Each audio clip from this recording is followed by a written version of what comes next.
SummerSlam is just a couple days away, and it's time to hear what the listeners think about what's going on in WWE right now.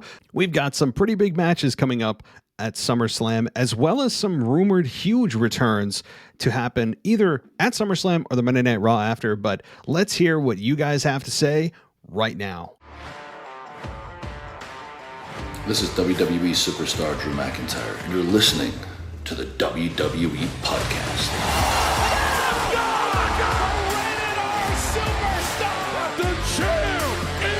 The one that everybody wants, me. Becky Lynch is going to WrestleMania. Claymore! Austin 316 says I just whipped your ass. This is my idol. You're going to acknowledge me. Hey everybody, welcome to the WWE Podcast Mailbag Show. Yes, oh yes, SummerSlam is just a couple of days away. How quickly things come and go, don't they? Just crazy. It felt like, we were just talking about the last pay-per-view and we said we have 5-6 weeks till SummerSlam. Well, bam, here we are. Just a couple of days away. It's Wednesday night. As I currently record this, I'm starting to lose track of time. I haven't been at work. I took a month off for my new kid, and I don't know what day or time it is. So forgive me if I misquote just anything to do with time or space. I live outside of time and space right now. So everybody, I hope you're doing well. Let's jump into our mailbag for the week, and let's go to Randy the Patron. Randy the Patron, who just seems to start off the show every week. And as always, our patrons get priority placement in the mailbag show. We put them right up front. And that's another benefit of going on Patreon, as well as the Discord server, which I can't stress enough how much fun that is. We chat live during the pay-per-view. All right. So here we go. Randy the Patron here. It was awesome to have the casual wrestling fan read my mailbag. That was such a great show. Enjoyed it so much. Okay. Well, first of all, yes, it was awesome. I will for sure be bringing him back. Well, it's not really my choice, right? I mean, his objective is to take over this show. So it's more of when he forces himself on this show and again, kind of just slowly just pushes me out the door and takes over the whole entire show, and I'm no longer a factor. But yes, certainly he will be on this show once again. He really enjoyed it. Mrs. Casual Wrestling Fan was just as good as he was, and I can't say enough about both of them, who just did an excellent job, and I got nothing but positive feedback. So thank you, Randy, and to the Casual and Mrs. Casual Wrestling Fan. Okay, the savior for wrestling for me is RK Bro. So happy they are together. Hope they win the titles. Do you think if AJ and Omos lose, Omos turns on AJ? It looked like he was mad. That's a good point to bring up, Randy. And it's something I haven't considered yet. I think we all know it's eventually going to happen where Omos splits with AJ, whether AJ turns heel on Omos or Omos in turn does the same. We have yet to see. But with Monday Night Raw coming and going, I didn't really address the fact that Omos was kind of pissed off, at least from his body language, that AJ Styles cost him the match. And he didn't get to finish off Randy Orton by himself, and AJ got Omos disqualified, and Randy technically won the match.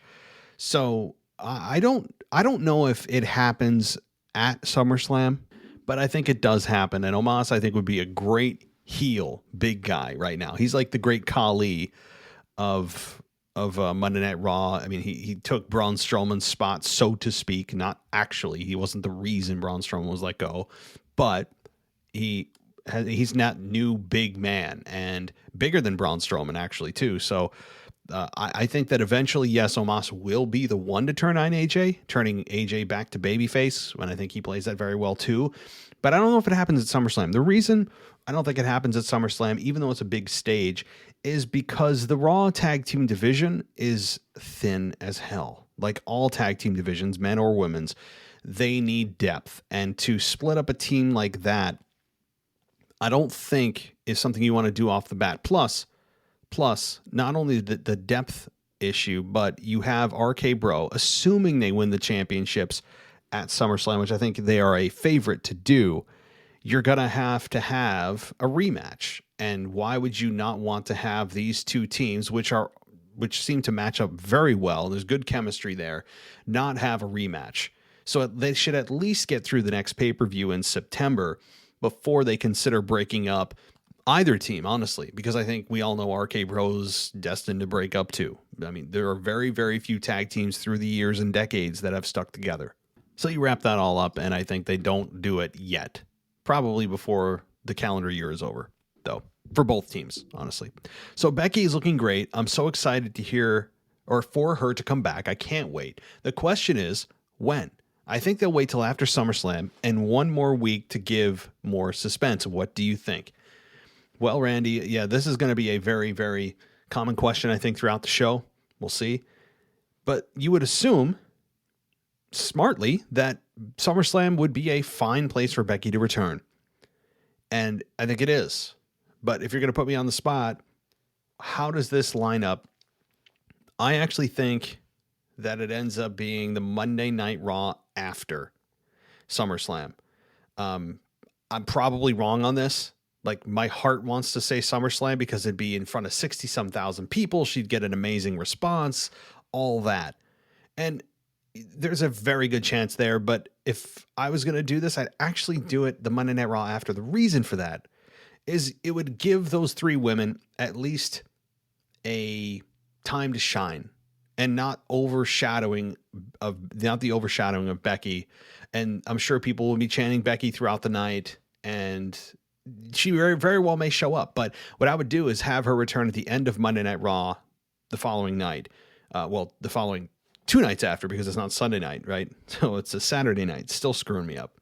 But the Monday Night Raw after, at the end of the show, where maybe there's like a rematch from the following night, and say it's Charlotte who retains and she says she has no competition, or Rhea regains and says that, you know, she's the nightmare of the entire women's division, and then Becky's music hits. I think Charlotte, here's how I think it might go down, and I'm not going to try to spoil my preview and prediction show that I'm recording with Ashley tomorrow night. But if you're going to put me on the spot right now, I would think that what's going to happen is you have Charlotte regain the championship, and people are booing. No Becky. Then you get a rematch the following night. Charlotte retains again by hook or crook. Becky's music hits. The crowd loses their mind. But you could do that same scenario at SummerSlam, and maybe Charlotte gets on the mic and says that everyone needs to bow down. She's the opportunity, all that thing, and then have Becky return. Okay, I'm getting way off because there's so many scenarios. You really can't go wrong, actually. I mean, as long as Becky comes back, that's all people care about. The crowd is loving Rhea. I think her and Nia need to feud. It would be great, I think, for both of them. They can learn from each other, but what is going on with Shayna, I wonder. Who does she feud with, do you think? Yeah, Shayna's kind of lost in the sauce, isn't she? Shayna is, hopefully, you know what? I'm not going to take this as a negative for Shayna, because I think Shayna needs some time away.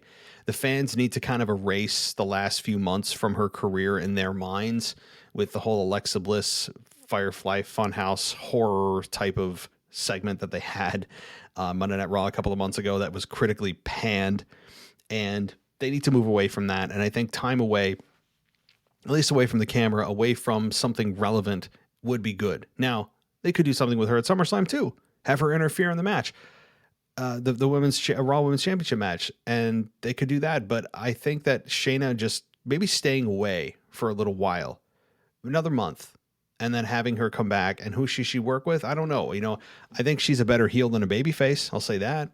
So maybe she could work with Becky Lynch, and they could play off of their SummerSlam or their WrestleMania match they had last year, not this past year, but in 2020.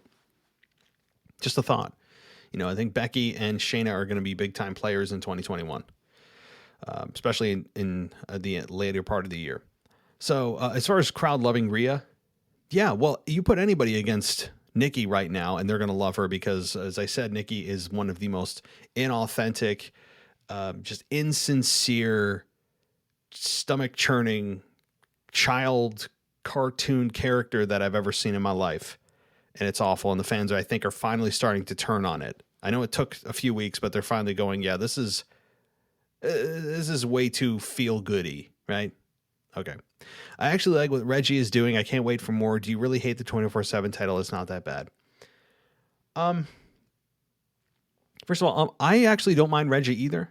I know some people think he's overrated. I actually enjoy when he speaks. You want to listen to what he has to say. He's got something about the tone of his voice, his cadence, the way he delivers his lines.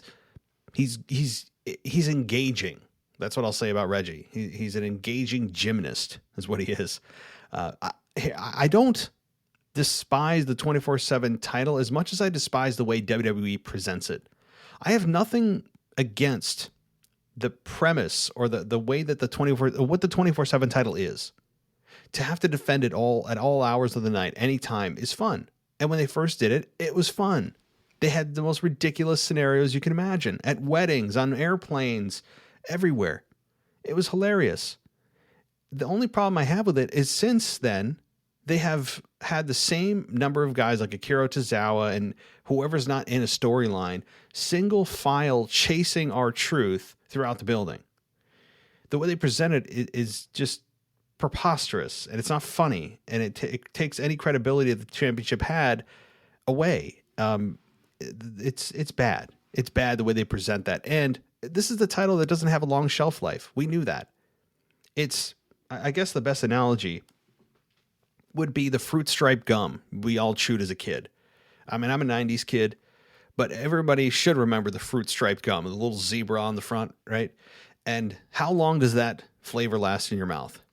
It's fun. It's great. It tastes great, but for about, 20 seconds and then it's gone.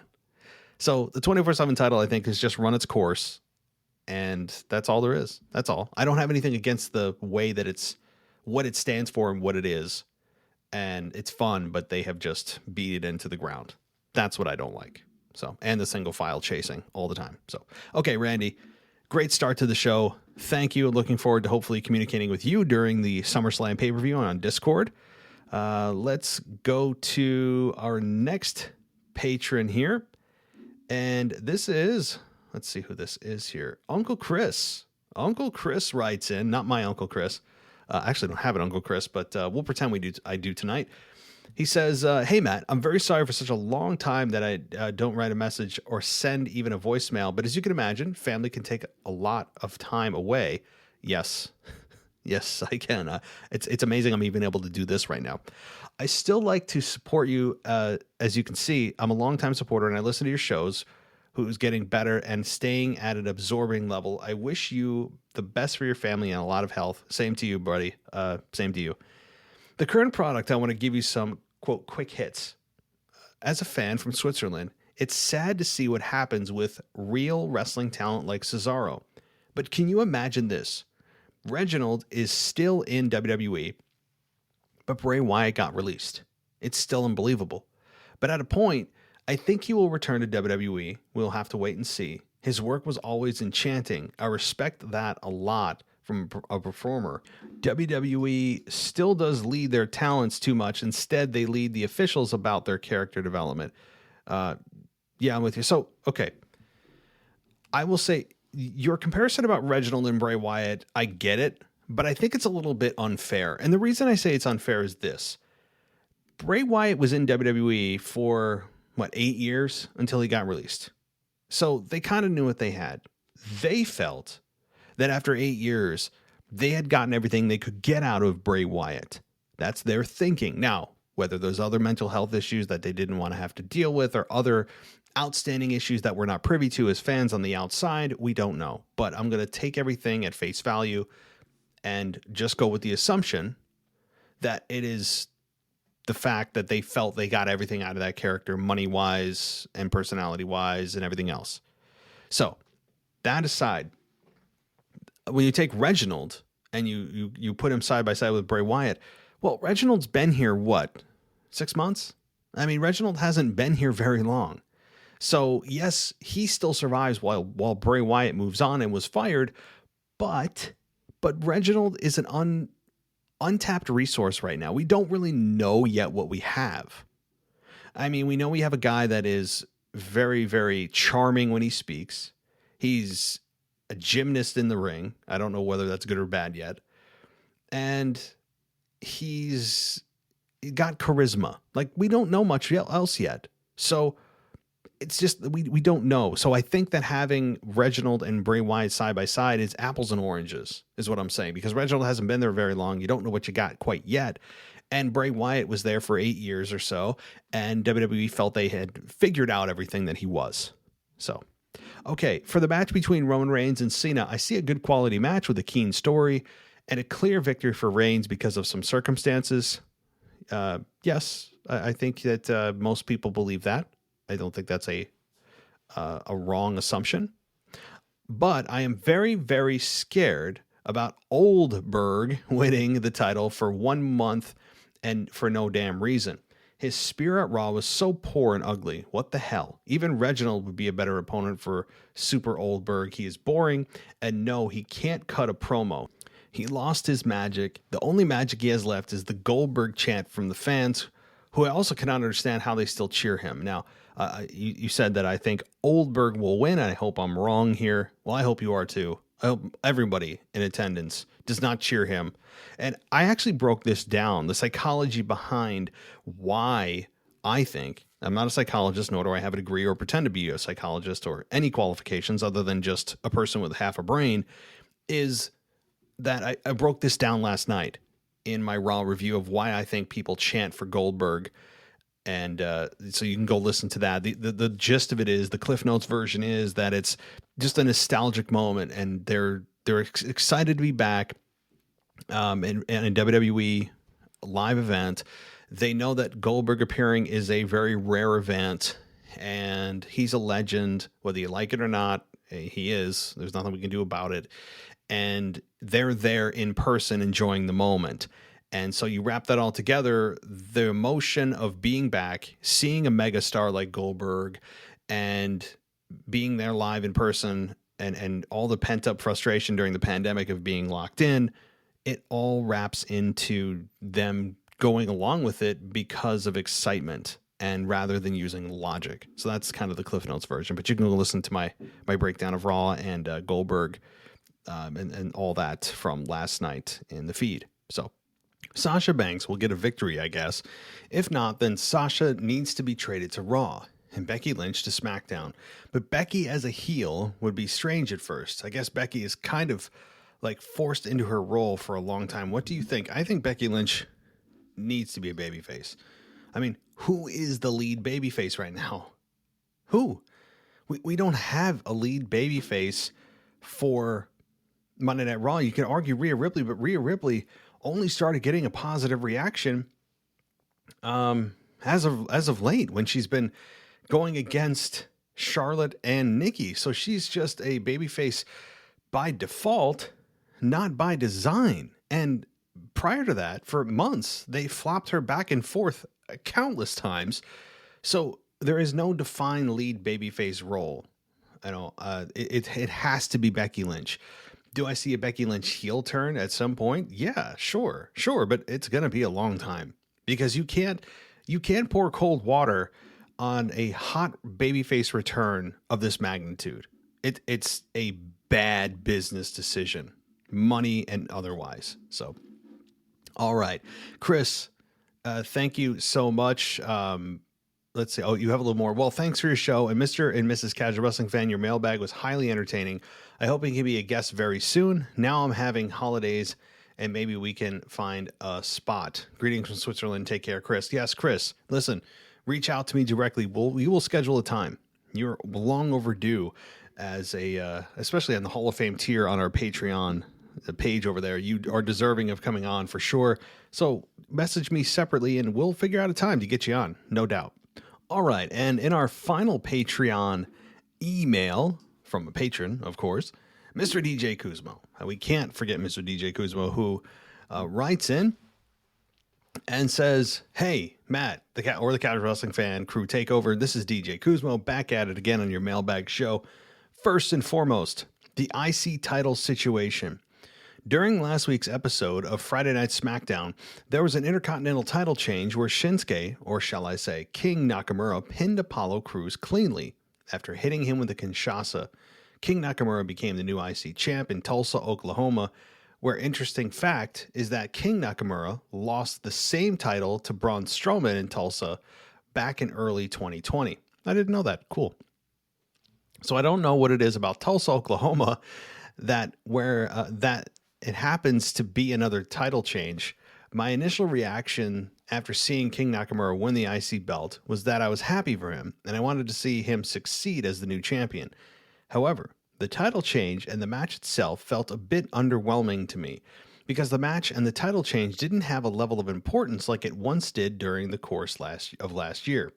No fault to Apollo Crews and King Nakamura for having a solid match last week on SmackDown, but does anybody care about the IC title situation anymore? Does anybody care that King Nakamura is the new IC champion?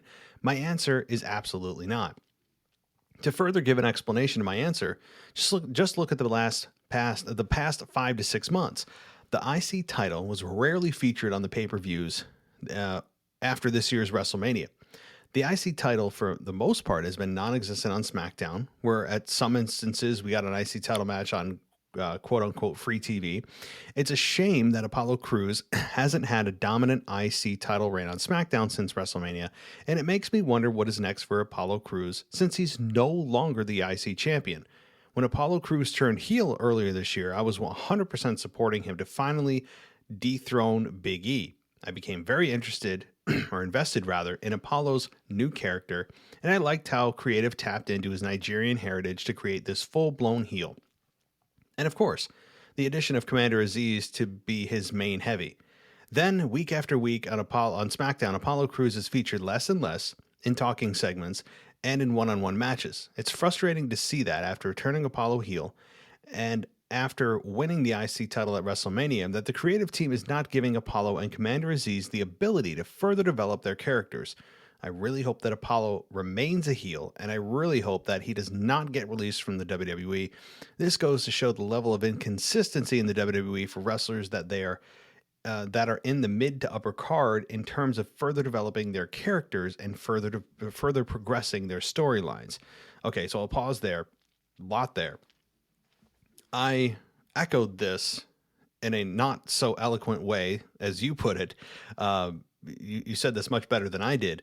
The abbreviated version of it is that, yeah, I mean, I saw this coming, and I'm not tooting my own horn.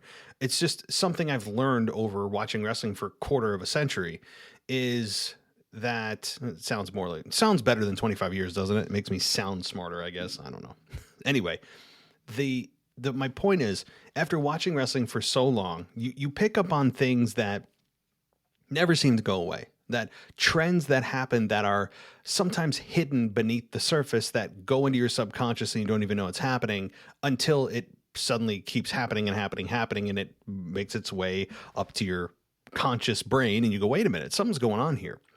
And one of those is when they take the champion that is holding a mid-card belt and they just slowly kind of phase that person out of TV in terms of being on TV less. Like you mentioned, DJ, they just stopped featuring him. He didn't get a whole lot of mic time. And you just kind of go, wait, what's going on here, right? And if it happens in 1 week, fine. But when it starts to become noticeable, is like 2, 3, 4 weeks, you're like, okay, something's going on. And this continued with Apollo for a while. And I go, look out, because when Apollo started to become a little bit less of a factor on SmackDown, you knew that management was looking elsewhere to replace the IC championship belt and put it on somebody else. And lo and behold, Shinsuke Nakamura is that guy. Now, that's not a bad choice, but I don't think Apollo got a true fair shake. I really don't. I'm with you. I'm a big Apollo Crews supporter. And I don't mean that in a way I cheer him. I mean that in the best possible compliment I could give him, and that's boo him. And seeing Commander Aziz out there too, who grew on me. He did. He grew on me. And I'm just, again, it's not like they're fired. I don't think they'll go the way of future endeavoring them. I don't think so, but hell, we didn't say that about Bray Wyatt. We didn't say that about Braun Strowman, among many others that we just were like, what the hell is going on? So yeah, no one's safe. And I hope they don't do that to Apollo, but you're right. They they just can't stick with somebody long enough to make it feel like they got everything out of that run. I mean, they cut this one short for sure. And it's just, I feel like they can't see anything through. They just cut it short when they feel that, we don't know what to do with them, so let's just move the belt. It's laziness. So, all right, let's continue on, DJ. With that being said, the last time I could remember that the IC title was relevant was last year, where one of the IC title matches that stood out to me was the triple threat ladder match at Clash of Champions between Jeff, AJ, and Sami Zayn. Such an incredible ladder match for the IC title that was on a pay-per-view, not on free TV, and not on the pre-show. Sami Zayn, who of course won that match in typical heel fashion, was absolutely brilliant in that match as he became the rightful owner and the true IC champion. The IC title has a long, illustrious history of great champions that have defended this prestigious title and has been the launchpad for future world champions like Stone Cold Steve Austin, The Rock, Shawn Michaels, Jeff Hardy, Randy Orton, just to name a few. Hopefully in the near future, the IC title situation can get some sort of relevance and actually be featured on pay-per-views and not have a title defense on quote-unquote free TV. That's also the huge issue, right, DJ? The fact that they have been giving away title matches, not just the IC title, though. I mean, no title is above free TV at this point because they are using the championship matches as a way to try to increase ratings. I know that's very simplified, but at its core, that's the reason. And I think that you're doing long-term damage for a minute short-term gain. I explained this, I think, on my Monday Night Raw review too, where I said, look, I understand the logic behind wanting to do a championship match on free TV. I understand it, and I'm not totally against it, very sparingly. But what they've done is bastardized it and made it almost an expectation of fans that they should expect a title match on free TV, on Raw, on SmackDown. And it's hurting the long-term product. How? Because it makes the pay-per-views feel less important. And what's important about pay-per-views? Well, you have to subscribe to Peacock right now, or the WWE Network if you don't live in the United States. So it's still very important, and you can actually still buy pay-per-views separately through your cable provider. You can actually still buy pay-per-views through whatever cable provider you have, Spectrum or Comcast, I don't know, whatever and you have. You can still do that. So my point is, when pay-per-views feel less special, people don't feel the need to buy them because some may say, well, they'll just do a rematch on that next show, or we'll eventually get a title match on TV that I don't have to pay, a subscription to see. And it also, not only money-wise, but it just, in terms of valuing the championships, devalues the belts themselves. Why? Because you are trying to build value in a prop, right? And there's a long lineage to the Intercontinental Championship among a lot of other championships. And when there's more of those championships or more of the championship matches, they mean less. I said this yesterday, so I'm not going to go into too much of a repeat of this, but my math equation was when there's more of something, it's worth less. That's the gist of what I said last night too. And it's true, right? It's not up for debate.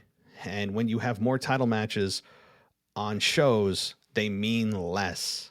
It should feel special. We should be excited. We should be as fans. If the WWE was presenting championship matches correctly, we would go, oh my God, we got a championship match on SmackDown. We should feel that way, but we don't. We don't, because it's become now an expectation. It's so backwards. And they're doing it at the expense of the championship's value to spike a little in the ratings that'll ultimately flatline, because it's not a sustainable hook for viewers, because viewers see it all the time now. So I could go on a major rant for this, but Jeff Hardy, AJ Styles, and Sami Zayn, I remember that match. They killed it in that. Was that the one, I believe, that Jeff Hardy had his earlobes like ripped? Not ripped out, but Sami Zayn like pulled on him, or was that Randy Orton? I can't remember. Nonetheless, I just have that image of Jeff Hardy's ears being ripped, pulled on anyway.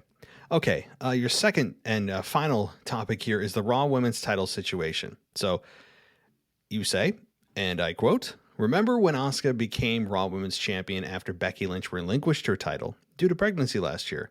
We can all say that Asuka's title reign was absolutely underwhelming, to no fault of her own, and we saw for the duration of 2020 that Asuka's title defense was featured less and less on pay-per-views, but more on free TV.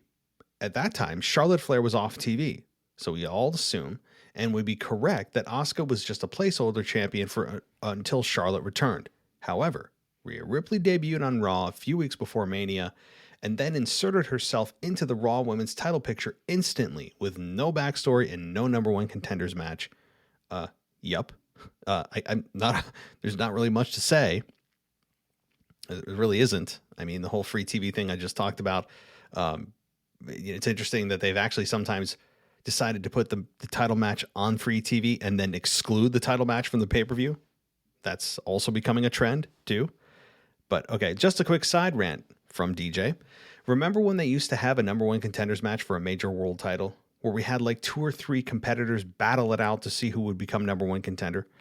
Whatever happened to a number one contenders match? Sheesh, it's just plain nonsense that we now have a championship contenders match where the champion is in danger of getting pinned by the challenger, and then he or she gets an automatic title opportunity against the champion. Whatever happened to actually earning a title opportunity for a major title and not getting the proverbial free pass to face the champion? But I digress. I don't know either. They suddenly just changed the language of number one contender to just a contenders match. It doesn't make sense. Why are they not the number one contender? Why are we not ranking? We should rank.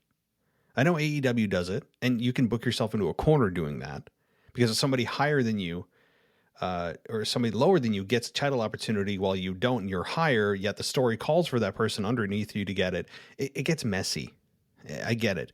So AEW is a much more structured or a much more clear win-loss record, kind of a pecking order, where WWE is anybody can beat anybody at any time, and all you have to do is attack the champion to get a match. So there's kind of 2 extremes. So with that said, though, I don't know why they took number one contenders away. To me, it's not a outdated or passé phrase. There's nothing about it that screams it's an old phrase. We don't do that anymore. It's just you're the number one contender, right? Why not? They took number one out of it. I don't get it. Somebody needs to explain that to me too, DJ. Now let's fast forward to August 2021. Nikki is now the Raw Women's Champion after cashing in her Money in the Bank briefcase on Charlotte, and now we have a conundrum for the SummerSlam as to who she should or who would leave Allegiant Stadium this Saturday as the Raw Women's Champion. It's very clear that Nikki is not going to remain the champ. So do you put the belt back on Charlotte or do you put the title back on Rhea? Do you see a head scratcher of a situation in this triple threat? Because to be honest, I don't know who is going to be the Raw Women's Champion after SummerSlam.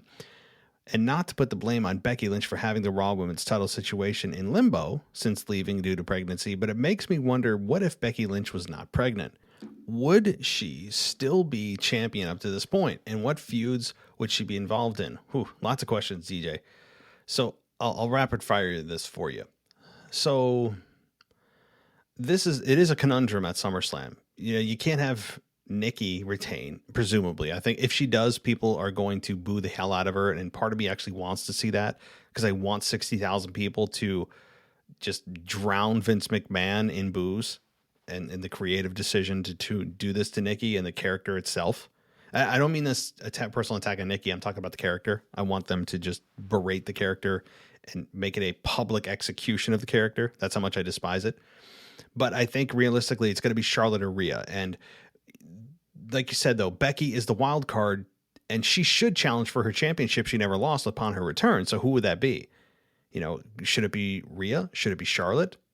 Well, maybe it's both. WWE loves themselves some multi-person matches, so I don't know why we're maybe limiting ourselves to one when it could be both or all three. I mean, maybe Nikki retains, and then you have Becky come out and stare down all 3 women. It's possible. And we have a fatal 4-way.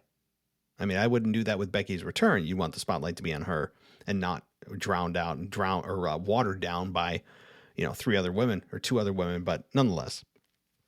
Your question specifically, what if Becky Lynch was not pregnant? Who would be the champion? She would not be the champion up to this point. And the reason I know that is because, well, number one, that would be an insanely long reign.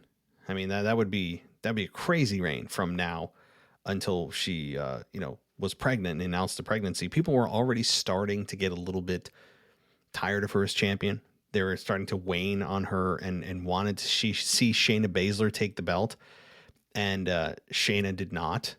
And I think that if fans were actually there in attendance that Monday Night Raw after WrestleMania, and at WrestleMania 36, was it? Yeah. That they would have started to boo Becky. I think the fans started to sour on Becky Lynch a little bit anyway, with her kind of patting herself on the back of, driving in monster trucks with her face plastered on it, and her walk and her, her and Seth Rollins on camera were not good. And she had some blunders towards the end that people forget. And they're all just rose colored glasses right now waiting for her return. But people forget, before she left, the fans started to turn on her, and rightfully so. So she would not be champion up to this point. But as far as what feuds, I mean, you can't go wrong. Anybody, people are going to complain about Charlotte because, oh, we've seen that. Rhea would be a nice matchup, but they just kind of kept her baby face. Nikki would be underwhelming. She could work with anybody, but I think it will be Charlotte. I do. P.S. My voice recording on this recent Ric Flair appearance at Triple Mania and the SummerSlam matches that I'm looking forward to seeing this Saturday. Saturday is attached to this email. Oh, one more thing. Just a few days until the return and debut of CM Punk, a day that is 7 or 8 years in the making, looks to finally happen this Friday on AEW Rampage. And of course, this Sunday's NXT TakeOver 36 will be a bona fide classic. I can't wait for that. I assume you're referring to Samoa Joe and Karrion Kross. I assume. But yeah, DJ, I'll get to your voicemail. You'll be the very first voicemail up once we get to that on the second half of our show. So, yes, I'm looking forward to CM Punk. No doubt about it. And if he does not show up in Chicago, Chicago may lose their minds. So definitely going to be tuning in for that. And I may skip SmackDown and watch AEW Dynamite. It's going to be that big of a deal. All right. Thank you so much, DJ, for your for your email. Let's continue on here to our normal mailbox, and let's see who is first up. And I believe this is somebody new that just missed the mailbag cutoff last week. So this is from Sam, and it was sent on Thursday. So yeah, Sam, you just missed the cutoff. But nonetheless, you say, "Hey Matt, first time writing in. I've been listening for about 6 weeks now, and the work y'all do is fantastic." Well, thank you. I've recently gotten back into WWE thanks to PlayStation Now for having 2K19 in this library. Yes, I'm glad you did not say 2K20. After stopping watching regularly, probably around 2009, 2010, I have a couple things. One, I will be legitimately upset if they cancel RK Bro. The merch, the way they play off each other, all of it is so good. Orton was a favorite of mine back in the day, and I love him in this team. Maybe it's just me, but I could also watch Riddle do pretty much anything and be entertained. Well, my friend, I'm assuming you saw Monday Night Raw, and you know that they're back together. We don't know for how long. It could be a feigned back together turn or a babyface turn by Randy, and he could really cinch in that RKO and stick it to us on SummerSlam. But I would agree, it'd be a foolish decision, especially even from a money standpoint for WWE. The merch, I'm sure, is going to fly off the shelves. Seriously, they got something special there. Two, your comparison between Nikki ASH and Blippy actually made me spit out my coffee. My 4-year-old daughter can't get enough of Blippy, and the comparison was hilariously on point. I think a good angle they could go with is her turning heel and doing a supervillain thing. I'm not familiar with her work as Nikki Cross, but if they're going to do the super suit stuff, I feel like she would work better as a villain. Yes, Sam. Well, I'm glad that you understood. I forgot I even said that. The whole Blippy reference. Those of you that don't have kids don't know what the hell we're talking about. The very short and sweet of it is he's got I don't know how many millions and millions of subscribers on YouTube.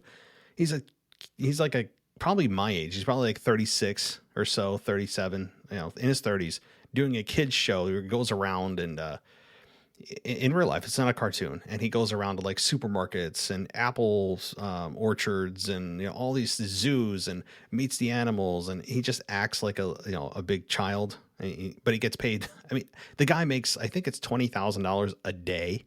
It's insane. But anyway, enough about Blippi. I can't believe we're talking about Blippi on my show here. Anyway, SummerSlam. Well, first of all, your question, Sam. Yes, I alluded to this earlier in the show. If they continue with this, I'm fine with it. If they continue to drive it home and sink her into this dark heel character, keep her as a superhero, but make her feel like she's above everybody else by putting on the suit and make her just annoyingly positive. They could really do it. I don't think they're intentionally going to do it, but it's starting to already take shape. We heard the reaction on Monday night. SummerSlam will be my first pay-per-view since starting to watch regularly again, and it feels like I'll be getting spoiled as it's been teased as this year's WrestleMania due to the pandemic. I remember it always being essentially WrestleMania light back in the Ruthless Aggression era. Is that still the case? Or are they building a bigger show than usual because of COVID? So you're yes to both. COVID certainly drove WWE to look at SummerSlam and go, this is our real WrestleMania. At the same time, it also kind of is WrestleMania light in normal circumstances. Yes. And I think that even The Miz kind of slipped up this week. I don't know if you heard it during his, on Moist TV, God help us all. On Moist TV, he said, it's, you know, this Saturday at WrestleMania, and he just kept going. He said WrestleMania instead of SummerSlam, which kind of, I don't know if anyone else picked up on that. But outside of that, yeah, we should treat this as this year's WrestleMania because this is the first time that this number of people will be back together in an arena for a wrestling event. It's going to be awesome. Thanks for taking time to read all these emails. Congrats on the birth of your second child. Take a nap for me. Yeah, I wish. And feel free to roast my opinions and thoughts, seeing as I probably have no idea what I'm talking about. Well, no, you do, Sam. I mean, if you didn't tell me that you stopped watching wrestling, I wouldn't know. Seriously. So no worries there. All of you guys are awesome. Matt, Zach, Michael, Mimi, etc. And you help my workday go by so much faster with quality content in my ear all day. It's true. It's damn true. Well, thank you, Sam. I'm glad we can get you through your workday. And hopefully you are listening to this show and not watching Blippi. Please. I've seen hundreds of hours of that show and it's mind numbing. All right. Let's continue on. Thanks, Sam. And let's go to Dennis O'Brien. And he writes in and he says, hello. I really enjoyed last week's mailbag hosted by the Casual Fan and Mrs. Casual Wrestling Fan. Both of you should have your own show on the podcast. SmackDown this week was very strong. The opening segment between Cena and Reigns was great, especially Reigns' comment about Nikki. SummerSlam is shaping up to be a great pay-per-view. Edge versus Rollins will and should steal the show. Well, yes, I agree. Mr. and Mrs. Casual Wrestling Fan certainly have that X factor that is needed when you have your own show or want to start your own show or whatever. Certainly. Absolutely. I'm with you. I enjoyed Cena and Reigns. I went on this, talked about this on my weekend review. I enjoyed Reigns and Cena, not as much as I enjoyed their first interaction 4 years ago before their No Mercy matchup. Different time, really, but it was still strong. The comment about Nikki Bella was well-timed, and I'm with you. Edge and Rollins should steal the show. I'm really looking forward to that match. I really am. It gives Edge a new opponent, Rollins a new opponent. They feed off each other and have helped elevate one another so nicely, really. So I agree. SummerSlam is shaping up to be a really good pay-per-view. I'm with you on that. Thank you, Dennis. Thank you so much. And let's see here. Okay. This next one is from Wesley Hill. And Wesley writes in and says, just wanted to make another quick point for the mailbag. Is it just me, or does Ray seem to be getting a little pissed off with Dominic? Do you think there's any chance of them turning on one another? I can see them losing to the Usos at SummerSlam with Dominic costing Mysterio's the match, and the Usos becoming involved in a program with the Street Profits. Anyways, take care. Wes.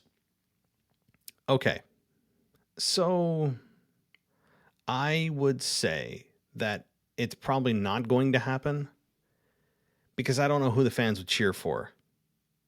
I don't know how they would do it. I mean, you could turn Dominic on Ray. It's because to make Dominic a sympathetic figure is difficult because he's not done anything to really gain the respect of the WWE fans in terms of personality. In the ring, he's good. He's really good.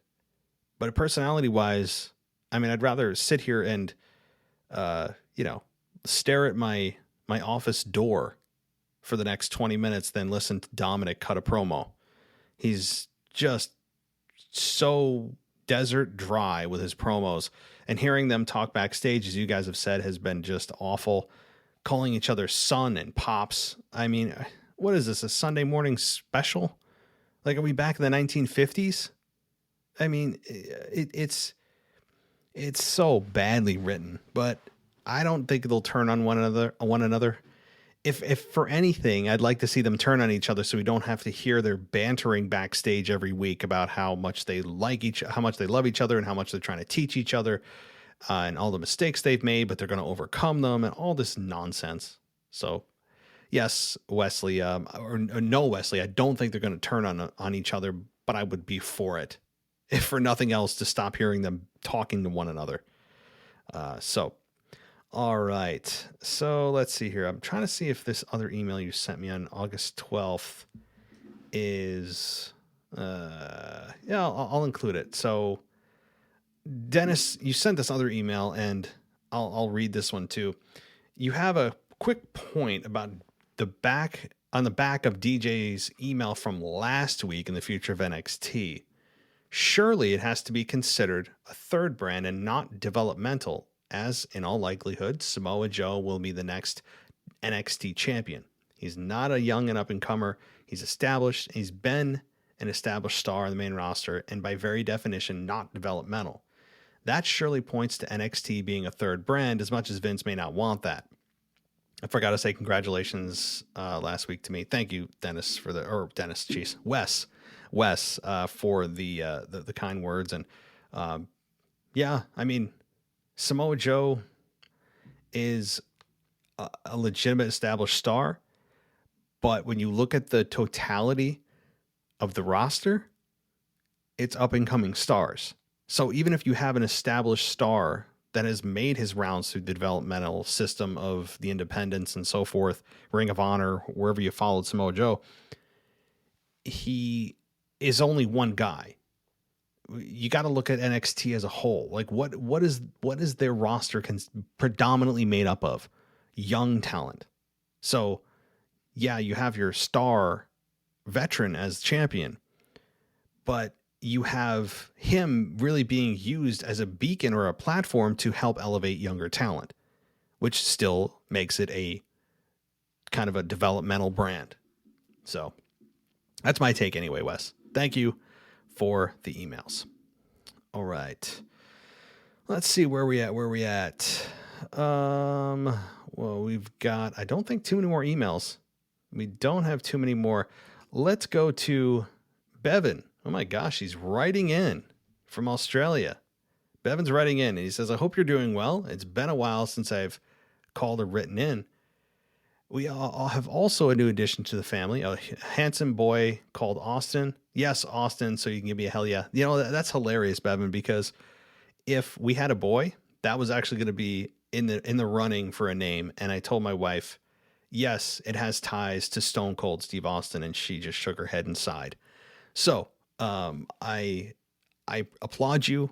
I will cheers a couple of beers and guzzle them for you. And congratulations to you as well on your little boy. You were in the same situation as me, buddy. Sleepless and just everything's different again. So congratulations to Matt and his family on the safe arrival of the little girl. I hope it all is going as well as can be. Yes, it is. And same to you. I haven't been able to call in due to learning the new dynamics of our day, and there have been many instances of lack of sleep. However, I have still been listening to the episodes and reviews, which have been great. Shout out to all you guys who have been covering Matt while he's been away. Michael Ritter and the Casual Wrestling Fam, they certainly have brought the smoke. Yes. The Mailbag Takeover was a classic heel move by the Casual Wrestling Fan. And I'm expecting that when Matt returns as the babyface trying to, quote, right the wrongs, that they have done a decent promo built up each week, followed by a contract signing. So that by Survivor Series, we have a match that we'll actually care about watching. Yeah. Maybe we have stipulations, right? I mean, we'll continue to kind of poke each other until SummerSlam, where there will actually be, consequences during a match at Survivor Series, because we all know Survivor Series has actually zero consequences to it. None. Doesn't matter who wins or loses. They're all exhibitions. So yeah, maybe we'll help out WWE and we will create our own rivalry here that can be settled at Survivor Series, where the winner takes the podcast and takes ownership. Okay. My other comments I have are, should we be concerned that there was no Finn Balor on SmackDown last week?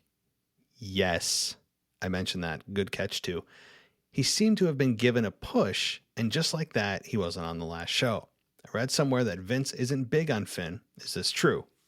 I hope not, as I have just bought the last Balor Club t-shirt, unless they're going to give him his shot after SummerSlam. I wouldn't be concerned for him being future endeavored, although nobody's safe. I would be more concerned if you are interested in him having a match at SummerSlam. I don't think that's going to happen. I don't think he'll insert himself. We'll find out Friday on SmackDown. I don't think we will see him come in and inject himself to make it a three-way. But what I took from his absence was that they're trying to get him out of the minds of fans for the next couple weeks, where he's just not there. They don't explain him in there. They don't even bring his name up. So that at SummerSlam, they can use him to screw over John Cena and help Roman Reigns. Or maybe screw Roman Reigns. I think more the latter. I think it would, or the former. He would come in to screw over John Cena and try to get Roman Reigns for himself. And also, Finn has a bone to pick with John Cena. He even said it himself in his promo the previous week, that he's going to deal with John Cena.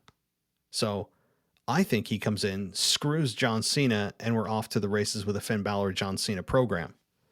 But that would be logical. The thing is John Cena going to stick around? I know he's got movies and all that kind of stuff. That's the other thing is, I mean, we all assume that John Cena is going to be a one and done and then maybe back for Mania. So anyway, that's how I interpreted it. It was not future endeavored, but rather get him out of the minds of fans so he can interfere at Survivor Series and try to surprise us. Did I say Survivor Series? I meant SummerSlam. Also, I'm not a fan of Big E holding the Money in the Bank briefcase. I cannot stand his character of the eye crossing and bulging, crazy eyes near hysteric mannerisms. I just can't barack for him. Is it channel changing for me? Or it is channel changing for me. That's not a question. It is. He isn't a heel, and he comes across cartoon-like. It's just as annoying as Miz TV. The briefcase should have gone to Riddle, who could have filled it with Bronuts. My thoughts being that Riddle could have made it way, way more interesting than Big E has. Anyways, that's all I have, and thanks again for all this, keeping the show going. You guys rock. Bevan, thank you, and look, Big E, for all the potential he has, is just stuck, frozen in time in this New Day character. And I don't like him carrying the briefcase around at all either. But you could say that about every single person that has ever held that briefcase. That's what they do. That's what they do. They're just instructed to carry it everywhere, keep it in the minds of fans, bring it on TV, make it a big deal, create that sense of he could cash it at any time. But I would actually argue that there is a net loss in that, because why would I always want to remember that person's holding the briefcase? They have a year to cash it in. Certainly enough time for me to forget who's holding it, or at least after a few months, you just kind of go about your business, and you're in a main event match, in a title match, and all of a sudden that person comes out and it's a surprise. But it's not going to be a surprise if you constantly shove down our throats who's the briefcase holder, and they have to carry it out in their entrances and so forth. Why?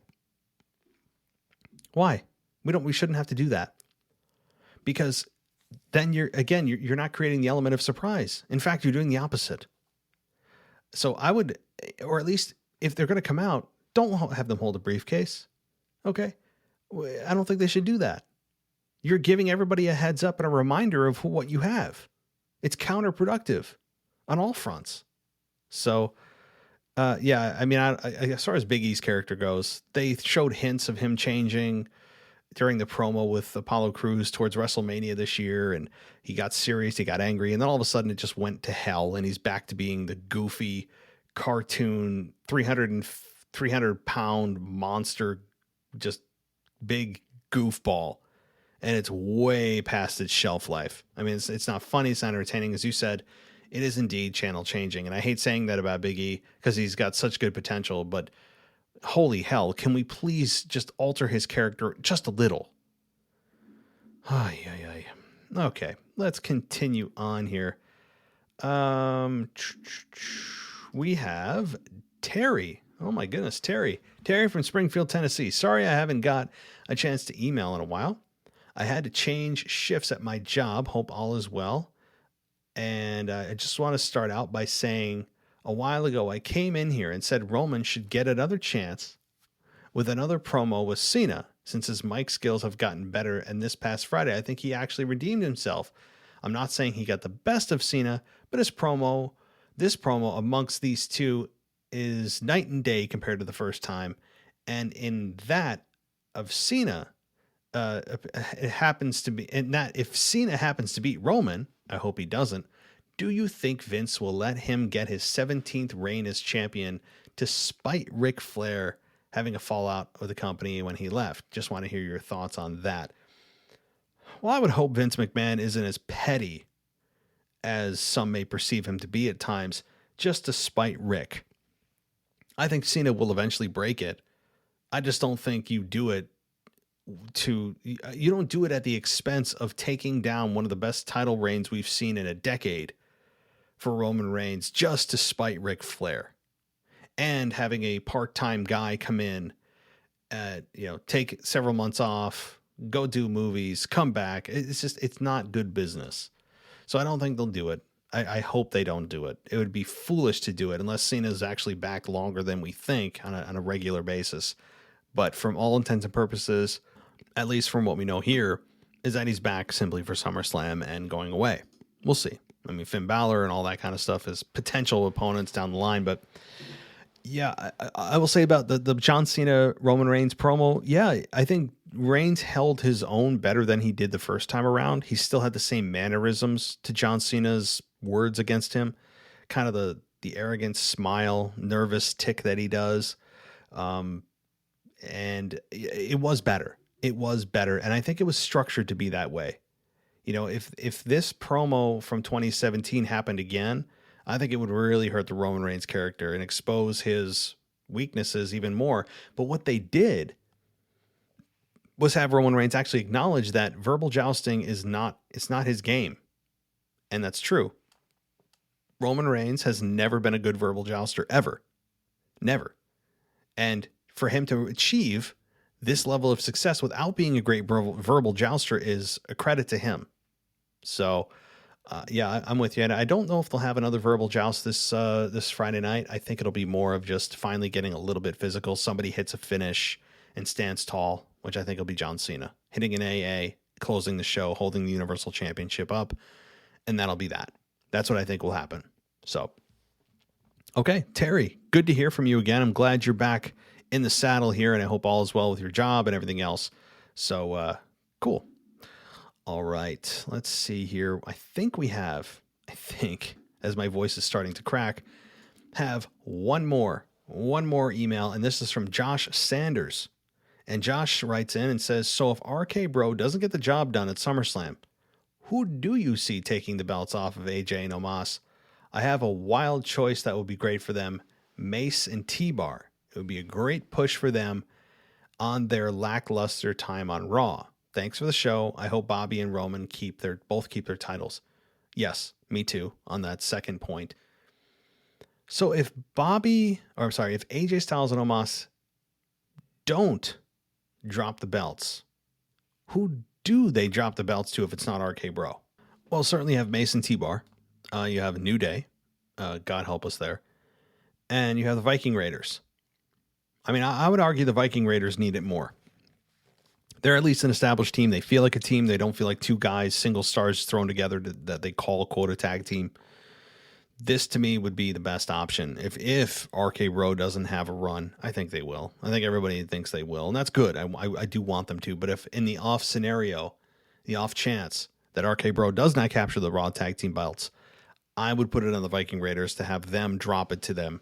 Only because Mason T-Bar, look, I understand what you're saying. It would help elevate them. But I'm a kind of an old school guy. Weird saying that at 36. But it is kind of an old school mentality in today's day and age where people believe that the belt should make the guy or help elevate the guy or gal or gals or whatever the case may be. I like the performers to elevate the belt because then everyone else chasing the belt, it means more. So that's, to me, the way it should work. The guys and gals should make the belts, not the other way around. That's just my opinion, though. But I understand what you're saying. And look, they came from one of the worst groups ever created in history of Retribution. And I want them to do good. I want them to succeed. But I don't know if giving them the championships would do more damage to the Raw Tag Team Championship itself than having the benefit of elevating Mason T-Bar be the ultimate end game. I have my doubts, but thank you so much for the email, and certainly Josh, if you want to call, you can call too, but you can write back to us next week, and everybody listening, you can do that at realwwepodcast@gmail.com, and you can call us at 518-952-0247.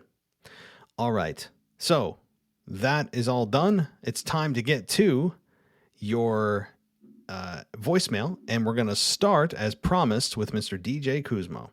Hello, WWE Podcast World. This is DJ Kuzmo, back at it again on your Mailbag show, coming to you live on a Tuesday evening. It's a Tuesday evening before SummerSlam, and man, oh man, I can't believe it, but we're almost there. We're almost there for the grand entrance. The biggest and greatest debut of probably the wrestling industry of all time.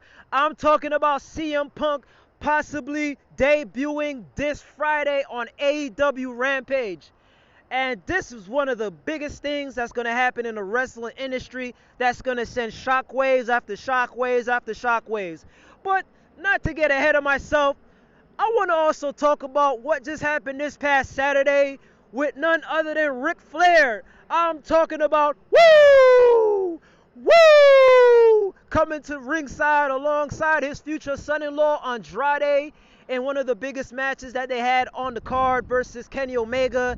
And to see Kenny Omega and Ric Flair in the same ring at the same time was one in a generation and probably something that I may never ever see again. But man, oh man, it was so awesome to see Ric Flair and Kenny Omega in the same ring at the same time. But now, let's talk about SummerSlam. Let's talk about what we got on the card. And first and foremost, the card doesn't look so spectacular after when we have matches like John Cena versus Roman Reigns and Edge versus Seth Rollins. But other than that, all those matches should be pretty good. And I want to start off with Edge versus Seth Rollins. Now, we see this storyline. This storyline has been rooted in what happened in 2014 with what Seth Rollins did to Edge. And I want to see how this grudge match blows off on SummerSlam. And I am picking Edge to win this match as much as Seth Rollins has the heel heat and the momentum on his side. I am pulling for Edge. I want Edge to win this match so somehow he could get back into the title picture against Roman Reigns in the near future. And Edge probably needs this win more than Seth Rollins. And we already know that Seth Rollins could do all the bad things that he could do in this match. I don't know whatever stipulations they may have in this match, but we should we should see a definitely awesome match between Seth Rollins and Edge this coming Saturday on SummerSlam. The other match on the card I want to talk about is, of course, the easiest and probably the earliest match of the night that may happen is Bobby Lashley versus Goldberg. We all know that Goldberg is probably just here just to show his face in the title picture and disappear for the next 6 months like the groundhog that he is. And I am booking none other than Bobby Lashley, the Almighty, to retain his WWE title. We all wanted to see Brock Lesnar versus Bobby Lashley. We're not going to see that yet.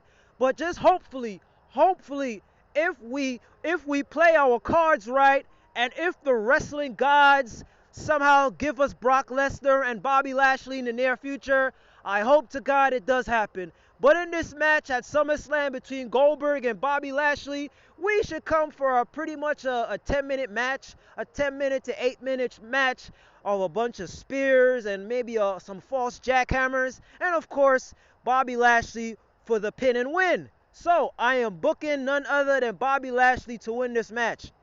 Last but not least, one of the biggest matches on the card, Roman Reigns versus John Cena, one in a generation type of match. I'm talking about the likes of Hulk Hogan versus The Rock. I'm talking about the likes of John Cena versus The Rock.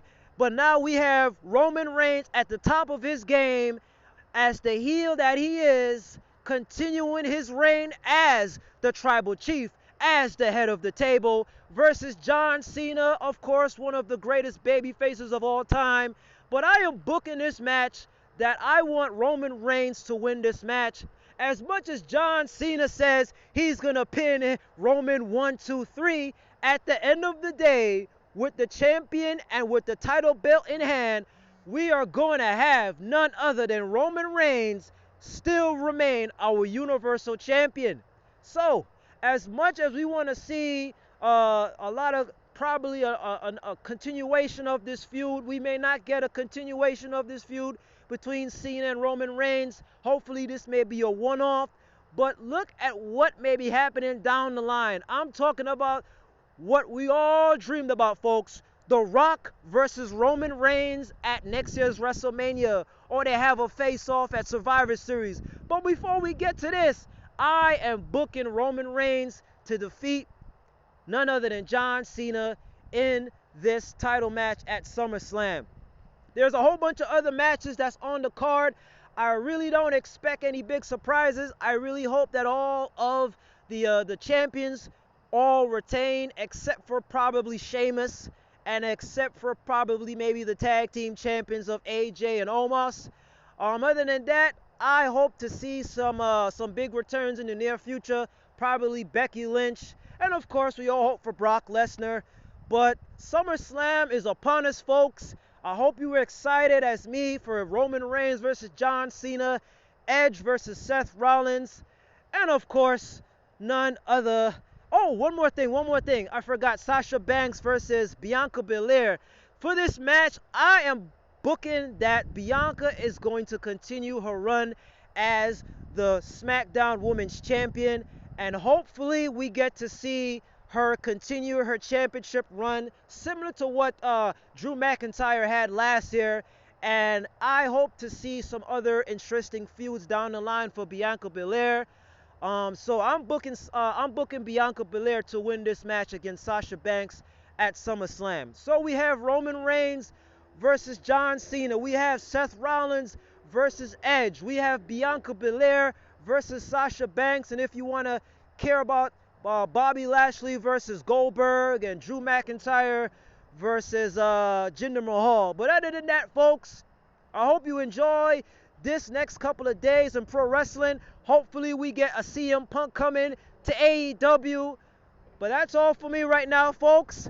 Enjoy the rest of your week. I hope you have an awesome weekend as we tune into these pay-per-views, and I'll talk to you next time. Hey, DJ. Wow. All right. Tons to talk about here, but I can't respond to everything you've said, only because, number one, you're going to hear a preview and prediction show tomorrow night with Ashley, so a lot of what you said I'll be responding to with my thoughts and predictions on SummerSlam. The thing with CM Punk, though, I wrote a couple of notes that I'll respond to outside of the predictions. Is this could be an earth-shattering, like, major moment in professional wrestling. I mean, I'd love to see the ratings, after Friday night on AEW Dynamite. It could easily double what they have. I mean, they've been pulling about 1 million viewers a week, which is impressive. And I would think they at least double that. And WWE is going to be combating that with SmackDown, that I think will get blown out of the water if CM Punk returns. I want to see just how much the CM Punk return affects ratings, and not just in a one-off, but consistently. That's what I really want to see. I can't wait. I can't wait. It's almost a certainty at this point. If they don't deliver CM Punk and this has all been a ruse, man, there's going to be some heads rolling and fans really pissed off. But that's that. We'll talk about that when it happens. As far as Flair to AEW, yeah, I mean, like, that's cool. I mean, I think that, hey, wrestling's in his blood. I'm all for it. I'm no ill will towards anybody going to AEW, nor should any real wrestling fan. Your prediction though about Bobby Lashley and Goldberg going 8 to 10 minutes, I gotta say, man, I would say it's like a third of that. I would give it like 4 minutes or less. They have yet to prove Goldberg can have a match longer than 5 minutes. I mean, he might have gone longer with Brock Lesnar at WrestleMania, but it is few and far between because his moveset is so limited. So I give the over-under at like 4 minutes. So other than that, DJ, yeah, I mean, I would respond more, but I'm going to save all of that content for tomorrow night. As always, well thought out. Love your voicemails, and I will talk to you next time. So everybody, let's get to that next voicemail. Hey, Mr. Casual Wrestling fan. It's Kyle from Baltimore. So I hear that, you clearly are an older wrestling fan, and I'm not. I'm 24. I'm into the current stuff right now currently, and I'm really mainly into SmackDown itself. So, right as of right now, I'm really into SmackDown, into what Roman Reigns is doing and what Bianca Belair and Sasha Banks and Seth Rollins and everybody pretty much on SmackDown I'm into. So here's my point that I want to see if you agree with or not. Now, to me, I feel like Sasha should win the championship back at this point. She's now a heel. And for me, I don't care if she's a heel or face. I'm a fan of Sasha no matter what she is. And I just feel like at this point, it will be better for Bianca in chase mode to be the one chasing and Sasha the one as the heel as champion. So that's how I feel about the whole situation. And so again, I just think Sasha will win the title back. Hopefully she does. I may end up being the best match of the show at SummerSlam. Same as Rollins and Edge and Reigns and John Cena as well. Like, those are 3 matches I'm looking forward to the most at SummerSlam. But that's my 2 cents of the whole situation. One, with the SmackDown Women's Championship, I think Sasha should win it back, and involving Becky Lynch. Maybe this and that last week. I think she should go to Raw as well. But that's my 2 cents about the whole Sasha Bianca situation. I love Bianca, but I'm a Sasha fan even more. So that's my 2 cents there. But thanks for our call, and see ya. Hey, Kyle. Well, not the casual wrestling fan here, but second best, I guess, right? So, yeah, look, Sasha Banks winning it back does make more sense. And I think that Bianca has had a nice run. If they cut it at SummerSlam, I've always said that title reigns that are supposed to be meaningful should last from WrestleMania to SummerSlam, which gives them a good 4 months of a reign. That's significant. It's significant. A little more than 4 months now. And so if Bianca does end up dropping it, I think she's done a great job. And Sasha is certainly no slouch. Her as a heel is always fun, and having a babyface in chase mode is even more fun. So if it's time, it's time. I still think there's more juice to squeeze out of her run, but I'm not going to be disappointed if she drops it to Sasha, because there's a great dynamic there that they could play off of until the draft, and that'll be a lot of fun. And I know you're a Sasha fan, no matter what.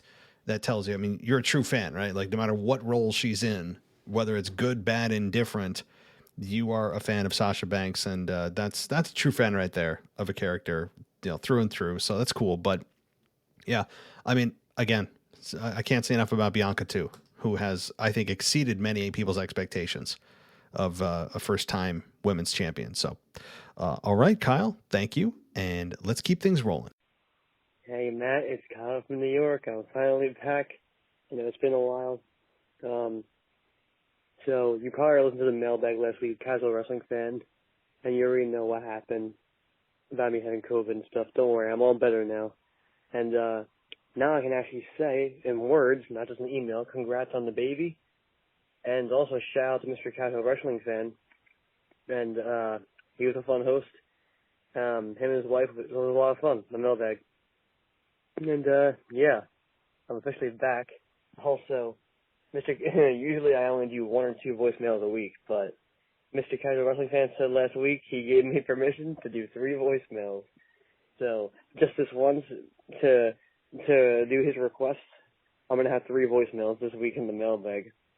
This is the first one. This one's kind of just me, pretty much just me, saying, hey, well, I'm back. How's everything been and stuff, I guess. And yeah, I'm all better now. The good thing was I had a bad version of COVID. Basically, just my voice was really bad, and I couldn't really speak. It was, I don't know, it was weird. But yeah, that's why I emailed, and I don't know what else to say. So yeah, that's it for the first voicemail. You'll probably combine the other 2. So yeah, thanks as always, and I'll talk to you in the second voicemail. Hey Matt, I'm back again for the second voicemail of the week, and also I forgot, since I actually haven't listened to all your podcast episodes, catching up and stuff, keeping up, and all that, and sorry, I have a brain fart. I forgot what I was gonna say. Now I remember. You said in your week in review, you were talking about the thing of SmackDown with the contract signing with Sasha Banks getting help from Carmella and Zelina Vega and all that. And you think that it's going to be maybe a possible female faction. I actually thought the same thing. I've heard other people say the same thing. Maybe it's a new faction. Maybe they'll make it like a 3-woman faction of like Sasha Banks is the leader and Carmella and Zelina Vega are the other 2 members. And I think it'd be a good idea, honestly. We don't see a lot of, like you said in the Week in Review episode, we don't see a lot of women's factions often. Besides the Paige one, but I won't say on here because you have a PG show. But yeah, the Paige thing. But anyway, like this faction would be a good idea. But the thing is, my question is to you though. I don't know if this is gonna happen or not. But my question to you is, do you think though that WWE will actually do this? Would Vince actually make this a woman's faction? Do you think he's actually gonna, be like, we got something here?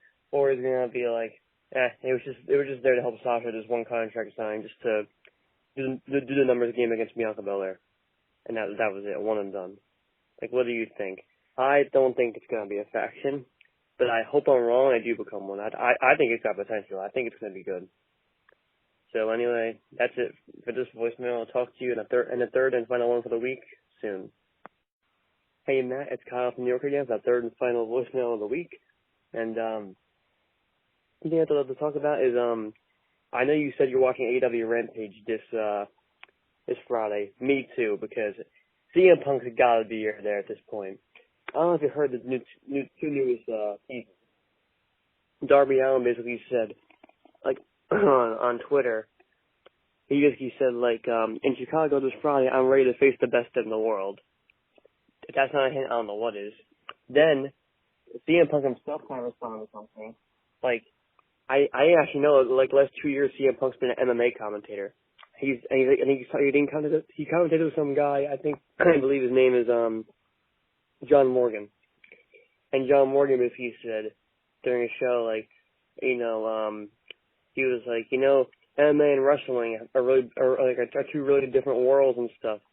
And he was like, CM Punk has a lot of history behind wrestling though, doesn't he? And he was like, hey, speaking of wrestling, Punk, when are you gonna? I forgot the whole story. I think it's basically him saying, like, speaking of wrestling, hey Punk, when will you ever go back?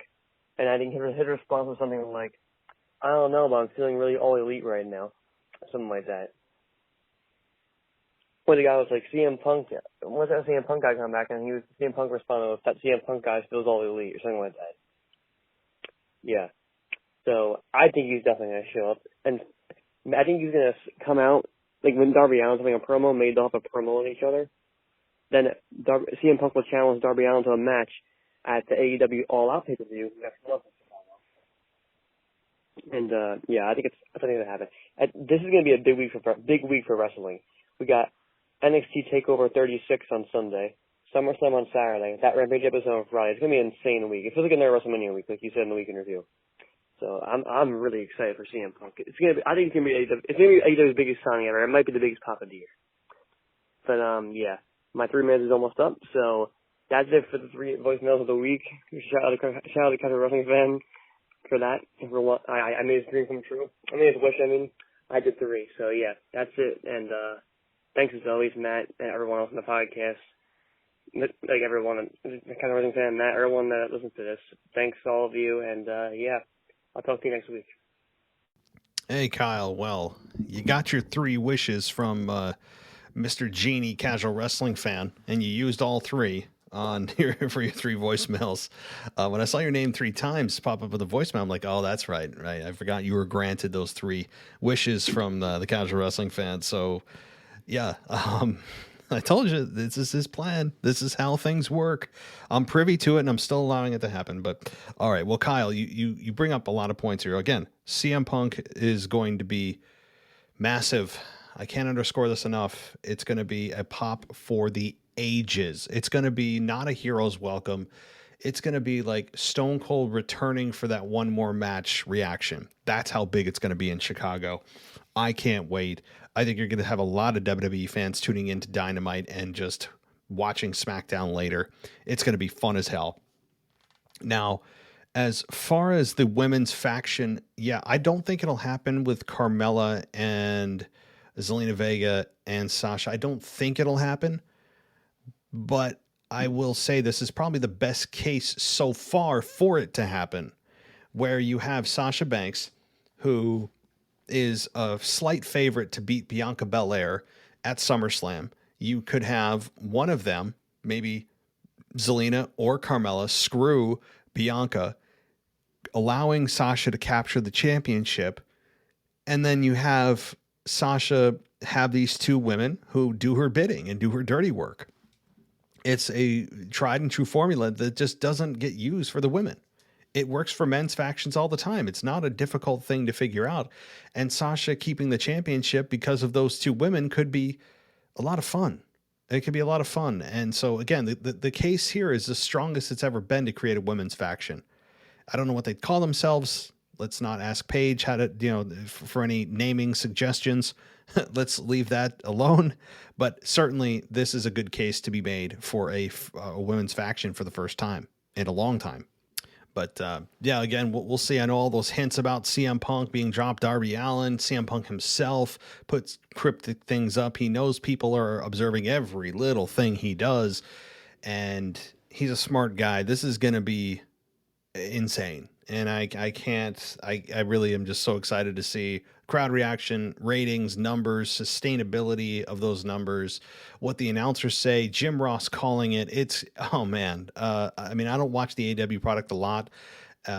Again, time constraints, but certainly this is one that I'll make time to tune in for because it's going to be that big of a deal. The internet's going to blow up. CM Punk's instantly going to be the #1 trend on Twitter immediately across all platforms. It doesn't matter, if you're a wrestling fan or not, it's going to pop up in your feed. This is going to be so big. And, we forget about Daniel Bryan. What about Daniel Bryan? How does he factor into this?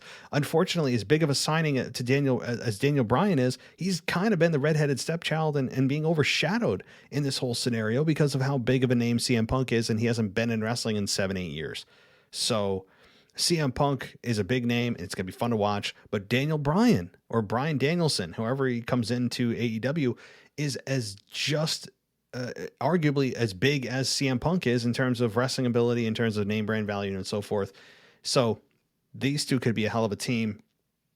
I've already made my case of how I would do it. Have a couple of heels beat down Daniel Bryan, or at least be surrounded by heels in the ring, And after he, makes his return and saying that he came back to AEW, but he never said he was coming back alone. And then bam, cult of personality hits. The people lose their minds, and we're in business, so to speak, or business will pick up, as JR is going to say. It's going to be awesome. So, all right, Kyle, thank you.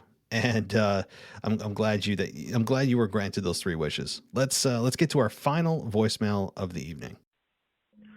Hey, my name is Brett, and I'm from Iowa. Been a long time listener to the podcast, but this is my first time ever calling in. First off, I just want to talk about The Rock and how he's rumored to come back during Survivor Series to feud with Roman Reigns. People are saying that Roman has to retain the title at SummerSlam because of this Rock return. I really think that that's kind of the most boring scenario here. I think there's a lot of potential to make this a better feud per se. First of all, people are going to watch The Rock against Roman Reigns, whether or not it is for the title.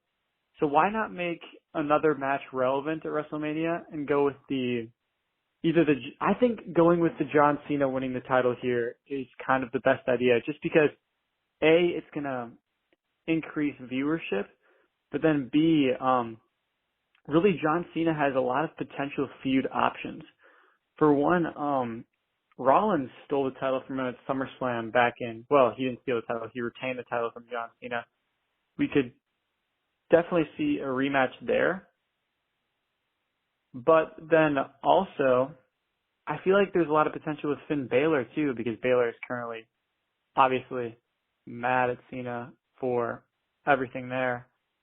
Either way, I think there's a lot of options for John Cena here based on feuding options and based on what WWE could do after SummerSlam with John Cena and with Roman Reigns going their separate ways.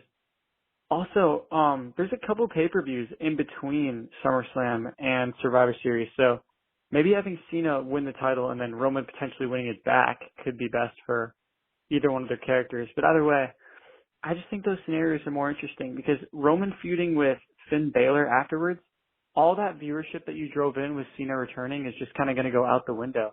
I mean, I know a lot of my college friends, they kind of only watch it when John Cena's around or when Brock Lesnar's around or when someone like The Rock is around. But you're going to have a couple pay-per-views there where not many people are really going to watch the show, assuming Roman wins at SummerSlam. Either way, those are just my thoughts.